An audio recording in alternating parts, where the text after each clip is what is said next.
1장 1968년 12월 20일 첫 번째 살인. 가로등 하나 없는 외딴 도로. 적막이 가득하다. 어둠 속 멈춰선 차 한 대. 차 안에는 데이비드와 베티루가 있었다. 속삭임과 웃음소리가 들렸다. 그 누구도 방해하지 않는 깊은 밤이었다. 그런데 쾅! 차 문 손잡이가 당겨졌다. 데이비드는 놀라며 밖을 내다봤다. 누구야? 대답은 없었다. 정적. 그 순간 쾅! 권총 손잡이가 유리창을 강타했다. 산산조각난 유리 조각이 차 안으로 쏟아진다. 거친 손이 안으로 들어왔다. 문이 열렸다. 데이비드는 끌려 나왔다. 탕! 총성이 밤 공기를 찢었다. 권총에서 나온 총알이 가슴을 뚫고 지나갔다. 탕! 탕! 데이비드의 몸이 도로 위로 무너졌다. 야, 베티루는 비명을 지르며 차에서 뛰쳐나왔다.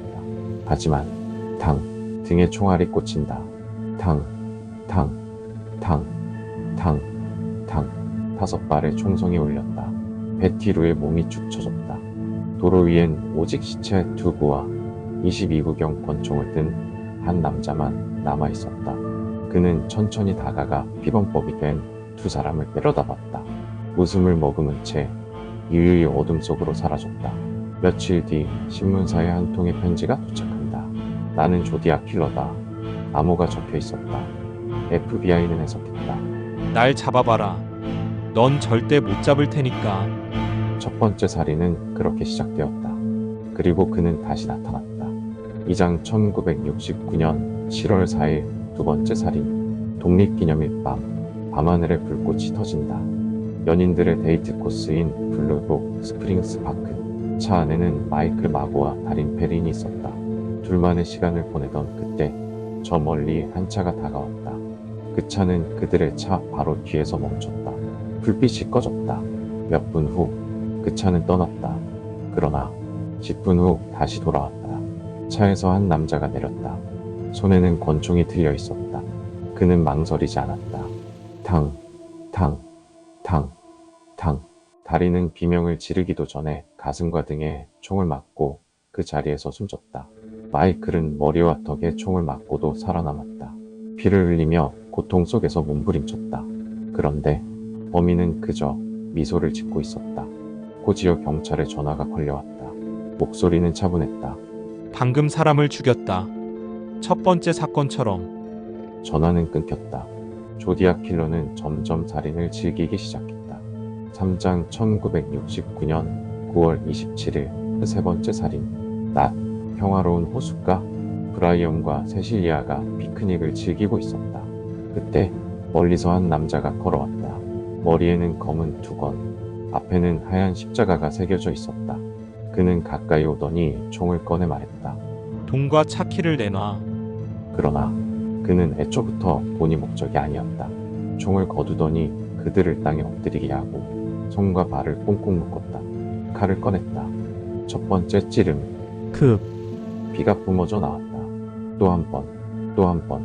그는 브라이언과 세실리아를 번갈아 가며 찔러댔다. 세실리아는 10번 넘게 찔렸다. 그는 천천히 걸어가 브라이언의 차 문을 열었다. 손에 묻은 피로 자신의 이름을 적었다. 조디악. 그는 그곳을 떠났다. 브라이언은 기적적으로 살아남았다. 그러나 세실리아는 끝내 숨졌다. 조디악 킬러는 점점 더 변태적으로 변하고 있었다. 4장 1969년 10월 11일 그 네 번째 살인. 샌프란시스코의 밤. 택시 운전사 폴 스테인. 승객이 탄다. 목적지까지 몇 분 남지 않았다. 그런데 목적지에 도착한 순간 탕! 한 발. 머리를 맞았고 택시기사는 조용히 고개를 떨궜다. 앞 유리창에는 핏자국이 선명했다. 그는 미소를 지으며 천천히 움직였다. 급하지도 않은 듯 여유를 즐기듯 운전석으로 향했다. 그는 차분히 운전사의 지갑과 셔츠 조각을 잘랐다. 조각을 손에 쥐며 흐뭇하게 걸어갔다. 그리고 사라졌다. 경찰이 도착했을 땐 이미 너무 늦었다. 그런데 그는 경찰을 한 번 더 조롱했다. 나는 바로 내 눈앞에 있었다. 경찰이 쫓던 그 순간 그는 여전히 근처를 어슬렁거리고 있었다. 그러나 잡히지 않았다. 조디악 킬러는 공식적으로 5건의 살인을 저질렀다고 알려져 있다. 그러나 그가 보낸 마지막 편지에는 이렇게 적혀 있었다. 나는 지금까지 37명을 죽였다. 37명. 도대체 그는 어디에서 누구를 죽였던 걸까? 경찰은 그의 편지가 도착하기 전으로 미해결된 살인 사건들을 추적하기 시작했다. 그리고 놀라운 사실을 발견했다. 그가 활동하던 1960년대 후반과 1970년대 초반 샌프란시스코와 주변 지역에서 조디악의 범행과 유사한 수십 건의 미제 사건이 존재했다. 권총이나 칼을 사용한 살인, 특정 암호를 남기거나 편지를 보낸 사건, 범행 후 경찰을 조롱한 사건, 이 모든 것이 조디악 킬러와 일치했다. 그러나 어떤 사건도 그가 했다는 확실한 증거는 없었다. 37건의 살인, 그것은 진실이었을까? 아니면 단순한 거짓말이었을까? 경찰은 더 깊이 파고들기 시작했다.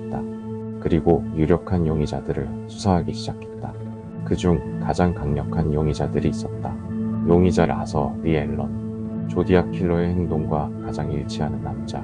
친구들에게 사람을 죽이고 싶다라고 말한 적이 있음. 살인사건이 발생한 날 집에 있지 않았음. 조디악의 편지에서 발견된 단어를 자주 사용함.